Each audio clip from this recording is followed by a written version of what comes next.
Guilt is a useless emotion. Guilt is meant to hold you back and make you shrink, and it's an externally driven feeling. If you ever feel guilty, ask yourself this one question. Is there something that I need to do to make me in alignment with my integrity, with my values? Did I promise something that I'm now going back on? Or do I just feel guilty just for guilt's sake? If there's not an action for you to take to resolve the guilt, then the guilt is a useless emotion.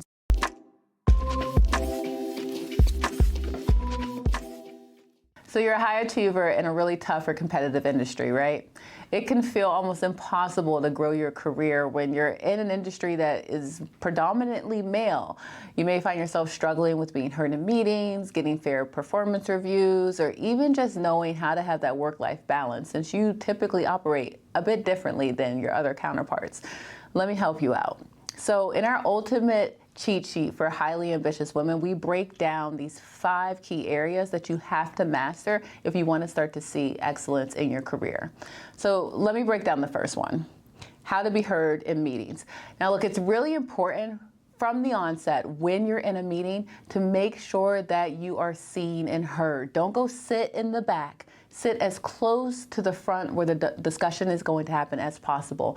Even if you're not actually the one with a seat at the table and you have a chair maybe outside the perimeter, make sure you're sitting near someone with a strong voice. Maybe you're sitting next to your supervisor, or you're sitting in a place where there's going to be a lot of eye contact. Be strategic about it early on. And when you have something thoughtful to say, raise your hand and use your voice early in the conversation. Make your presence be known, even if it's just to second someone else's opinion. When they can hear your voice, they know that you're in the room. Now, something that happens often is being interrupted, right? How often are you speaking and someone stops you right in the middle of what you're saying, or they just take your idea and rephrase it in their own way?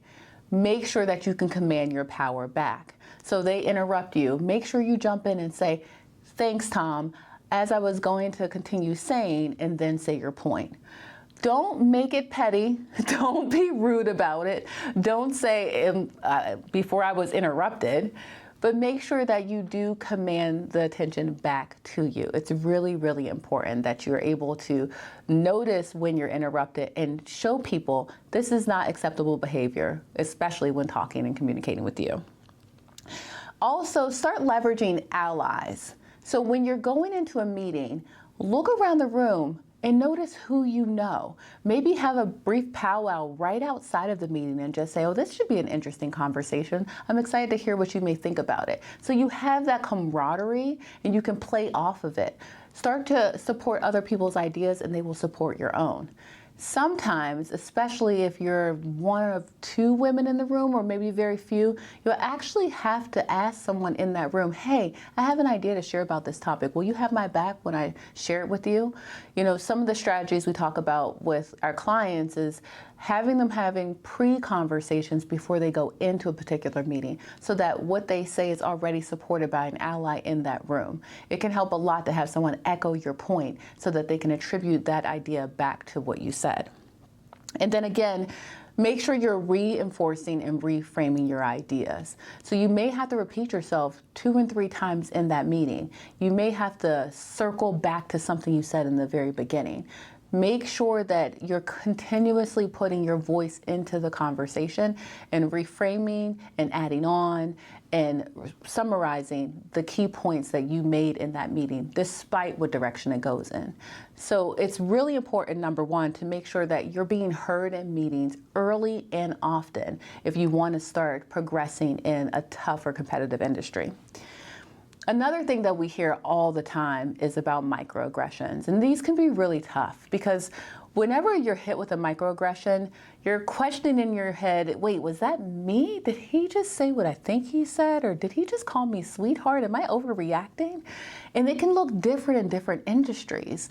You know, when we work with individuals in construction and energy, in industries where they're on site, there's a little bit more casual banter that happens. And that's when you really got to be tough and come up with your own banter so that you can really be out there playing the power plays and not keeping it as professional, but keeping it still cordial and respectful. So if someone throws a quick shot over to you and says, "Oh, hey, honey, hand me that hammer," you can say, honey, back to them in a funny, joyful, casual way, but that picks up on the microaggression. Now, if the microaggression is a bit more offensive, you honestly want to pull them to the side immediately and address it. Key point is pulling them to the side. So in the moment of something being said that was off color, it can go one of two ways. Depending on your relationship with that individual, you could say, "Hey, Tony, can I talk to you for a bit?" And pull them off to the side and say, "Hey, I know you've meant this just casually, but I would prefer if you would call me by my first name and not by any other nickname, just to make sure that we're on the even playing field here." That way you're addressing it, but you're addressing it privately, and Tony's not embarrassed, he's not feeling called out. It's something that you and him have an agreement on. Now, there can be individuals who you don't feel comfortable being pulled to the side, where there are people that you need to have witness to what's going on. Address it right then. If they say something to you like, "Oh, little girl," or "I'm sure you have to go home to your mommy," whatever the microaggression may be, make sure that you catch it by asking a curious question. "What was that? What did you say? Can you repeat that for me again?" Most people are not going to repeat sly microaggressions twice, but by asking them to repeat it, by challenging them around what they had just said, it's going to put them in a moment of reflection, and it's going to make everyone around them also pause so that they recognize that that was inappropriate. And again, pull them off to the side later to address the inappropriateness, but do not let it slide. Even if you're not really sure about, was that a microaggression? Should I say something? If you have discomfort in your body, that is something that you need to address. And all of this has to happen early on. You are setting a precedent around how people should treat you. So it's important that you address it right then, early on. Again, if things keep going on, please start documenting and escalate appropriately. But hopefully you won't have to once you set the stage around what's appropriate and what's not. Now let's talk about handling unfair performance reviews. Now, fairness is subjective, of course, right? But you may find, and look, I've been in this situation before too, that I am doing twice as much work than my counterpart. And for some reason, we're still getting the same raises, the same performance reviews, nothing is changing. This is when it's important to start collecting data. You should be collecting data throughout your career anyway. Every single kudo goes into an email. Every time that you exceed a milestone or a goal, that should be written down so that when it comes time for your performance review, you have data in your performance review. You can't say something's unfair unless you have the facts to be able to prove it. And when I'm talking about data, I want you to think really critically, right?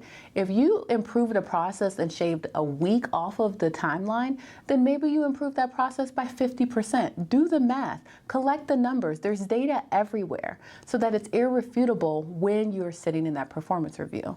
Now, if there are things that your supervisor is telling you that you feel are a bit unfair, they're not justified, they're making it up, ask for examples.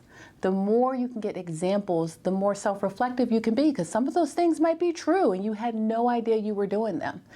And then lastly, start working on a performance improvement plan before your employer puts you on one, right? So we often don't want to get put on PIPs per se, but if you got a performance review that didn't seem like it was very fair, talk to your supervisor and say, what are the specific milestones that I need to meet in order to make sure that I'm performing at the level of your expectation? When you have a plan and when you have facts and when you have data, they're irrefutable, so you don't have to worry about what's fair and what's not fair. Okay, so the fourth piece, and this is really, really important for high achieving women, is finding that work-life balance. And again, Balance is something really elusive. People don't necessarily believe in work-life balance, and I personally think it's because everyone believes that work-life balance is something that says that every area of your life has to be balanced. That is not the case. There are seasons to life. There's seasons to everything. So you could be in a time where your career is the most important, and so the other things are kind of not as important, or your family and your friends are really important, and so you're not pouring yourself into your career as much. Burnout happens when you're trying to pour yourself into every single area of every single part of your life, and it's not actually possible to sustain. So what I want you to do instead is to really set some very clear boundaries around what season you're in life. If you're in a season of embracing your parenthood as a mother, then that's where you're going to put all of your success metrics. Then you're going to appropriately decrease your expectations with work. And really acknowledge what boundaries you need to have in place. So you might need to have a conversation with your supervisor to explain, hey, it's really important for me to be there for my daughter's gymnastics practice, and that starts at 5 o'clock. So I'm going to leave at 4, but rest assured, I always get these particular projects done. You have to communicate these boundaries often, and be unapologetic about communicating them with your colleagues. Because sometimes when you're in a tough industry, people are really competitive, and so they're going to think, dog eat dog, I'm going to work harder than you, she's not doing enough. Be unapologetic with, you know what, I'm a mother and my daughter's gymnastics class is really important to me. You can go ahead and do as much work as you need to, but don't worry about it. I still will come through on my side. And we'll find the appropriate time for you to get all your work done. But being unapologetic about it takes any of that shame and guilt that others try to place on you around your boundaries. Also, prioritize your energy over your time. So make sure that you recognize when your energy is going to be at its highest and when it's going to be at its lowest. And fit your calendar, fit your work elements around your energy cycles. If at all possible, make sure that you're doing your best work, your most focused work in the beginning of the day where your creativity is really high, and then you're winding down at the end of the day. That also means don't check your email constantly throughout the day, because then you're just going to shift yourself into reactionary mode. And lastly, it's so important to learn how to say no without the guilt. Guilt is a useless emotion. Guilt is meant to hold you back and make you shrink, and it's an externally driven feeling. If you ever feel guilty, ask yourself this one question. Is there something that I need to do to make me in alignment with my integrity, with my values? Did I promise something that I'm now going back on? Or do I just feel guilty just for guilt's sake? If there's not an action for you to take to resolve the guilt, then the guilt is a useless emotion. So practice being able to say, I'm not available right now, or no, I can't contribute to that, or is there another way that I can support you? There's always options for you to be able to work through your work-life balance, but oftentimes we think we have to please everyone before pleasing ourselves. And when we can show up and say, I'm still being supportive, but not in this particular way, it's not only giving you additional options to be supportive, but it's also having them think of other people that they can rely on, because you're probably the go-to person anyway. And lastly, sometimes these industries just get incredibly tough, just incredibly competitive, and they're no longer aligned to who you are. I mean, we're humans, we're always evolving into new people. And so it's important to know when it's time to walk away from something that's no longer aligned. And that can be a really difficult decision, because you could be getting paid really well, you may be on a promotion track, you may love your colleagues, but that competitive, tough environment is no longer sustainable. And so you need to know the signs around when it's time to walk away. It's time to walk away when you are constantly feeling undermined. For some reason, they just won't respect your ideas, they're dismissing you in meetings, and you've been fighting tooth and nail to be heard and nothing's shifting.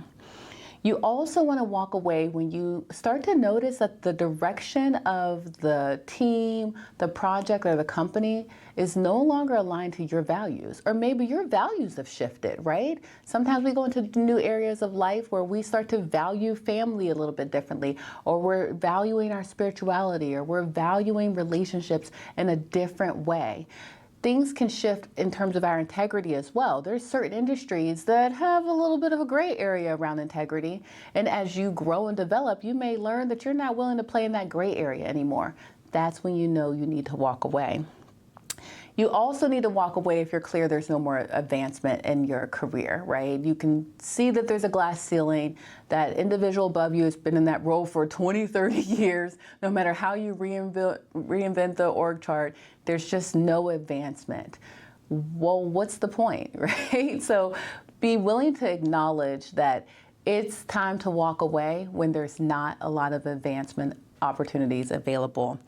And then lastly, and this may happen if you do end up burning out, your energy is completely drained. Every time you wake up for the work in the morning, you feel this dread. You're irritable, you're not joyful, you're not creative. There's something that has you feeling really, really stuck. You probably have burned out trying to be tough, trying to be competitive, and that comes from misalignment. That's when it's time to walk away. And I know this is all easier said than done, but there's support out here.